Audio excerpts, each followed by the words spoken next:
बिहार में विभिन्न धर्मों की जातियों और उपजातियों को गिनने का रास्ता साफ हो गया है।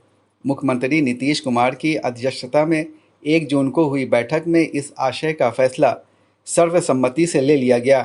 बैठक में उन सभी पार्टियों के नेता शामिल हुए जिनके प्रतिनिधि विधानसभा में मौजूद हैं। नीतीश ने कहा कि 1931 के बाद होने जा रही इस तरह की गिनती का नाम जाति आधारित गणना होगा। बहुत संभव है कि ये काम इसी साल नवंबर से शुरू हो जाए। क्या सभी संप्रदाय के सभी जातियों की गणना होगी इसमें? सभी संप्रदाय सभी जाति। तो क्या सर ये माना जाए कि ये सोशियो इकोनॉमिक होगा या केवल कास्ट बेस्ड होगा? सोशियो इकोनॉमिक होगा। आप ही जान लीजिए कि जितनी जानकारी हम लोग करेंगे तो ये भी हम लोगों को पता चलेगा कि कौन गरीब है कौन क्या है। उन सब चीजों को भी इसमें शामिल रखा जाएगा ताकि विकसित करना है ना, हम लोग सबको आगे बढ़ाना है, कोई पीछे न रहे, हर चीज उसमें हम लोग कराए। ये बात जान लीजिए कि सब लोगों की गिनती हो जाए, किसी भी किसी भी धर्म सब चीज की गिनती हो जाएगी तो बहुत अच्छे ढंग से एक बात की सर कुछ भी किया जाएगा उसके बारे में ज्ञापन भी दिया जाएगा। सर हम आप लोग से प्रार्थना करेंगे कि भाई वो काम किया जाएगा, आप लोग भी देखते रहिए, नजर रखिएगा। अगर मगर के साथ बिहार में जाति आधारित गणना के लिए तैयार हुई भाजपा ने मुसलमानों को लेकर अभी से तल्ख लहजा अख्तियार कर लिया है। केंद्रीय मंत्री गिरिराज सिंह ने आशंका व्यक्त की कि गणना में कहीं रोहिंग्या और बांग्लादेशी मुसलमान न शामिल हो जाएं। वहीं प्रदेश भाजपा अध्यक्ष संजय जायसवाल ने कहा कि देखना होगा कि सीमांचल के ऊंची जाति के मुसलमान कहीं पिछड़ी जातियों में शामिल होकर पिछड़ों की हकमारी न कर लें।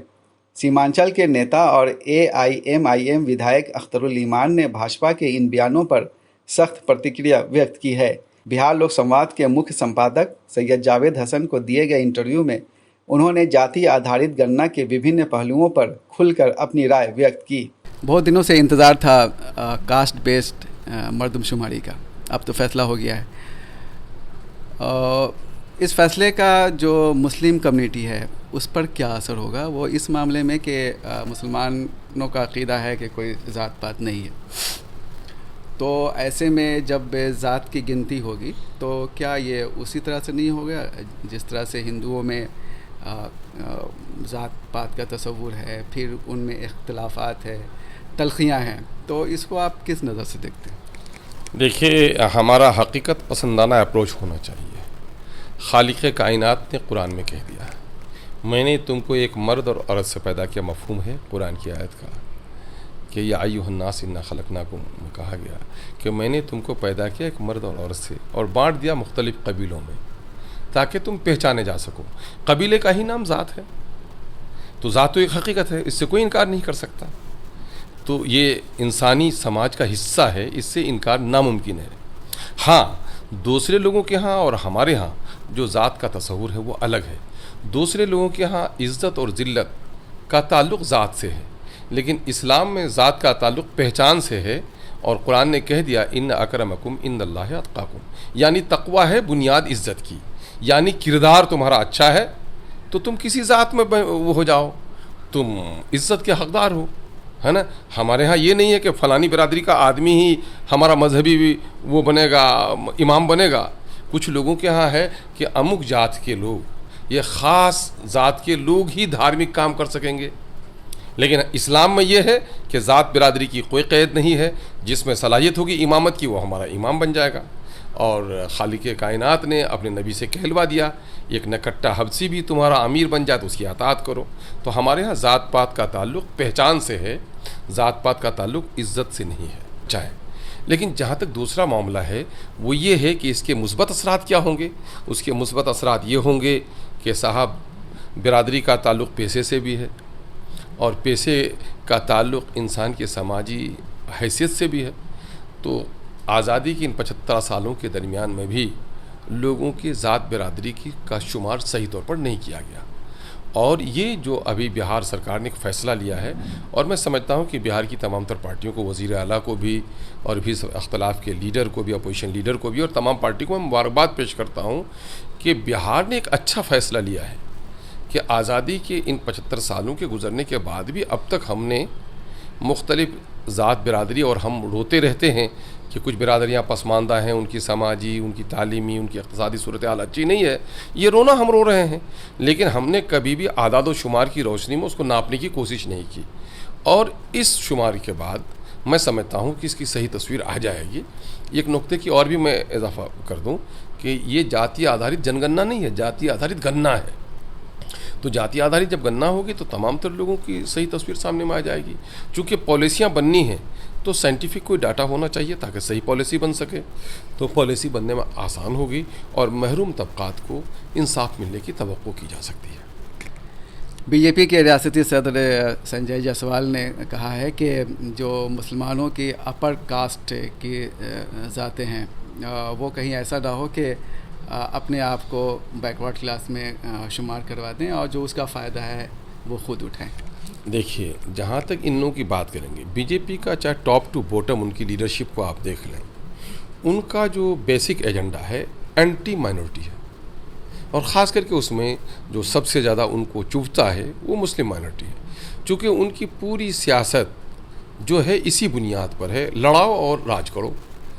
न इनके सामने में देशभक्त हैं ये, न राष्ट्रभक्त हैं ये। देशभक्त देश के लोगों से दुश्मनी नहीं कर सकता, देश के लोगों को नफरत से नहीं देख सकता, और राष्ट्रभक्त जो लोग होंगे तो वो राष्ट्र के हित की बात करेंगे, और सारे समुदायों की तरक्की राष्ट्र हित में है। तो मुसलमानों को छांट कर, मुसलमानों को काट कर क्या भारत की तरक्की की बात कही जा सकती है? तो आपको लगता है कि गिरिराज सिंह ने जो कहा है कि वो रोहिंग्या या बांग्लादेशी मुसलमान को गिनने की वजह से वो जो है रिकॉर्ड में आ जाएगा और वो हिंदुस्तान की नागरिकता के दावेदार हो जाएंगे, ये सब फिजूल की बात है? बकवास है, फिजूल बकवास है ये, है ना।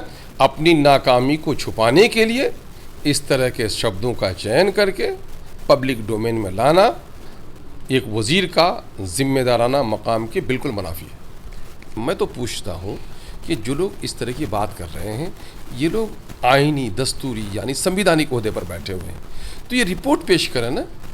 2005 से बिहार की हुकूमत उनके कब्ज़े में है, जाहिर है कि घटक हैं हुकूमत के, तो ये पेश करें कि कितने रोगनियाओं की इसने निशानदेही की, बिहार में पकड़े गए, कितने बांग्लादेशी घुसपैठिए पकड़े गए, अगर नहीं पकड़े गए तो कितने निकम्मे हैं ये बोलते हैं और कर नहीं पाते हैं।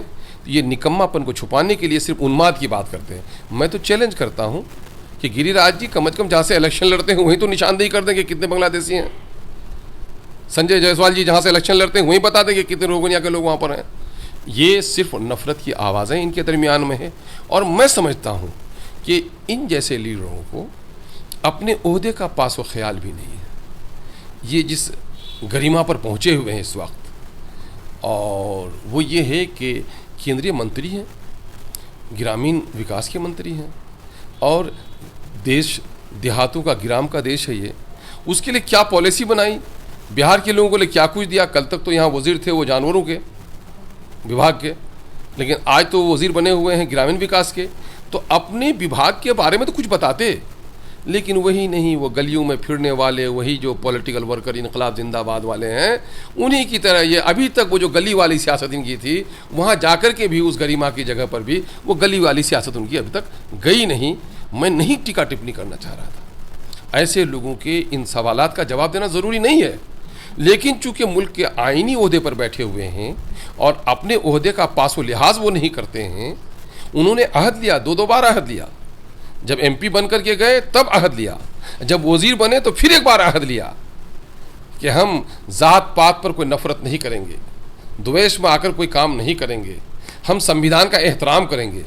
ये सारे शपथ लेने के बावजूद भी आखिर अक़लियतों के ताल्लुक़ से, क्या ये शपथ उन्होंने अक़लियतों के ताल्लुक़ से नहीं लिया था? इस तरह का जुमला बोल रहे हैं तो शपथ तो लेते हैं लोग ईश्वर के नाम से, तो ईश्वर के नाम से शपथ लेकर भी झूठ जो लोग बोलते हैं और इस तरह का कर्म करते हैं, उनके बारे में क्या कहा जाए? जैसा कि चीफ मिनिस्टर ने भी कहा, आप भी थे उस मीटिंग में, उनका कहना है कि इसका मकसद पॉलिसी बनाना, डेवलपमेंट की योजनाएं बनाना।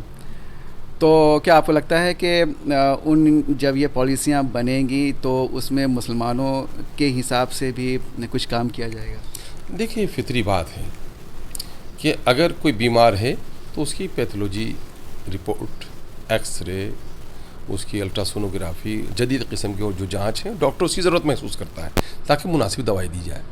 आप ये समझ लें कि चाहे नेशनल सेंसस हो या बिहार में इस वक्त कराया जाना वाला वो जाति आधारित गणना हो, ये क्यों है?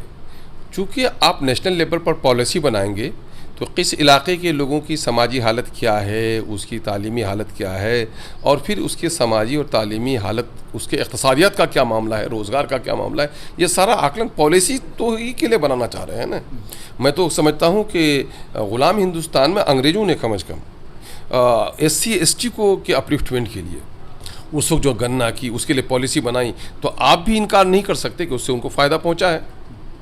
उसके बाद भी देश में कई वो पॉलिसियाँ बनी हैं, लेकिन मैं समझता हूँ कि ये बुनियादी काम होगा।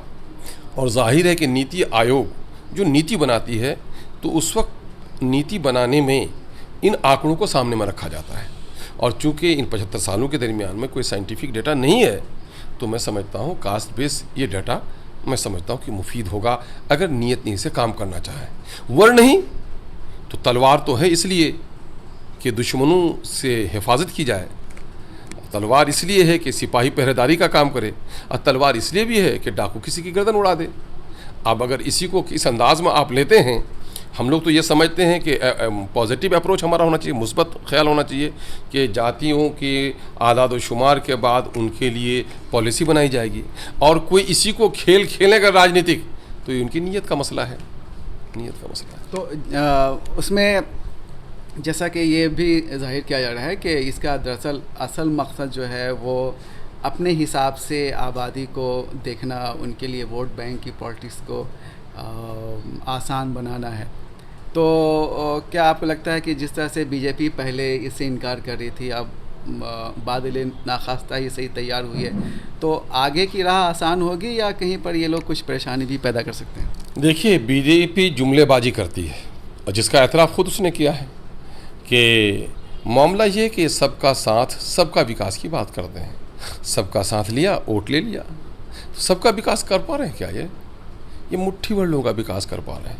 ये सबके विकास की एक धारणा है कि जब तक सबकी हैसियत सामने में नहीं आ जाएगी, समाजी हैसियत, उनकी तालीमी, उनकी इक़्तिसादी सूरत हाल जब तक सामने में नहीं आ जाएगी, उनके साथ मुनसिफाना पॉलिसी आप नहीं बना सकते हैं।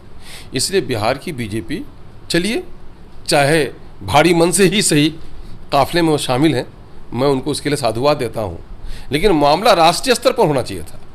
ये राष्ट्रीय स्तर पर का मसला था, और इस वक्त पूरी राष्ट्रीय आवश्यकता है, कौमी ज़रूरत है कि मुख्तलिफ़ रियासतों में मुख्तलिफ़ ज़ात और बिरादरी की जो हैसियत है उसका आदाद व शुमार उसके आने चाहिए, उसका आकलन होना चाहिए था। लेकिन मोदी जी घबरा रहे हैं, RSS घबरा रही है कि इससे तो फिर हमारा पूरा मामला ही चौपट हो जाएगा, है ना। जब उनके सामने में तस्वीर हो जाएगी कि उनकी तादाद इतनी ज़्यादा है और उनकी हैसियत इतनी कम है, और लोकतंत्र में जिसकी जितनी आबादी उसकी उतनी हिस्सेदारी, तो ये तो हिस्सेदारी की बात करने लगेंगे। इसलिए उसको धार्मिक उन्माद में ही थुपकियाँ देकर सुलाए रखो, उसी नशे में उसको जगने मत दो। मैं समझता हूँ बिहार इनकलाब की ज़मीन रही, इनकलाबी ज़मीन रही है, और यहाँ से बहुत सारे इनकलाबात उठे हैं। मैं समझता हूँ कि इनकलाबी कदम है बिहार की तरफ से, उसके लिए तमाम तर पार्टियाँ, बल्कि उससे ज़्यादा बिहार की आवाम काबिल मुबारकबाद है कि उन्होंने उन पार्टियों को, जो पार्टियाँ तैयार नहीं थी, उसने ये बता दिया कि तुमने अगर ज़ात पर मबनी शुमार से अपने आप को अलग रखा तो तुमको फिर मेरे मोहल्ले में कदम रखने की जगह नहीं मिलेगी। नतीजा ये हो रहा है कि मजबूरन, जबरन, कहरन, सरमन, लिहाजन, है ना, लोगों को तैयार होना पड़ा है। तो बहरहाल जो लोग तैयार हो गए, मैं उनको साधुवाद देता हूँ। ये बिहार की जनता की एक बड़ी जीत है। मैं समझता हूँ कि ये लहर यहाँ से उठी है और पूरे देश में फैलेगी, और ज़रूरत इस बात की है कि इस देश के लोगों की अगर वोट की कीमत बराबर है तो उनके लाशों की कीमत भी बराबर होनी चाहिए। देश के संसाधनों पर सबका बराबर का हिस्सा होना चाहिए। तो जिस तरह से मंडल कमीशन के तहत OBC को रिजर्वेशन मिला, और फिर वो गया नेशनल लेवल पर, उसको वीपी सिंह ने लागू किया। तो आपको लगता है कि ये भी एक तरह से एक नेशनल लेवल की चीज़ हो सकती है आने वाले दिनों में? मैं तो दूसरी बात कहूँ, सच बात तल्ख होती है, बल्कि मैं तो इसको आवाज़ दे रहा हूँ। समाजी समरसता, समाजी इंसाफ, समतामूलक समाज बनाने की बात करने वाली सियासी पार्टियों को कि आइए और इस मुद्दे को राष्ट्रीय स्तर का मुद्दा बनाइए। ये बेहतरीन और बड़ा सूटेबल वक्त है। और मैं गरचे बात तकलीफ़ की है कि मंडल कमीशन का जिस वक्त नफाज हुआ था तो बड़ी चालाकी से मंडल कमीशन को के एक्शन को ख़त्म करने के लिए लोगों ने कमंडल ला दिया था। और मैं समझता हूं कि इस वक्त पूरे देश में जो कमंडल की राजनीति हो रही है उसके लिए जातीय आधारित जनगणना राष्ट्रीय स्तर पर करा दिया जाए तो यह कमंडल की राजनीति का सही जवाब हो जाएगा। तो ये थे AIMIM के विधायक अख्तरुल इमान साहब, और उन्होंने ऐसे कई सवालों का जवाब दिया जो कास्ट बेस्ड सेंसस को लेकर के आम लोगों के भी जहन में है। हमको लगता है कि जो इन्होंने कहा है कि एक तरह से एक राष्ट्रीय स्तर की चीज़ ये होने जा रही है। हम उम्मीद करते हैं कि न सिर्फ पॉलिटिक्स की धारा बदलेगी बल्कि समाज में जो एजुकेशन और दूसरे हेल्थ वगैरह की स्थिति है उससे भी पॉजिटिव बदलाव न सिर्फ आम लोगों के अंदर देखने को मिलेगा बल्कि मुसलमानों की भी जो सूरत हाल है वो बेहतर होगी। बिहार लोक संवाद के लिए मैं सैयद जावेद हसन, पटना।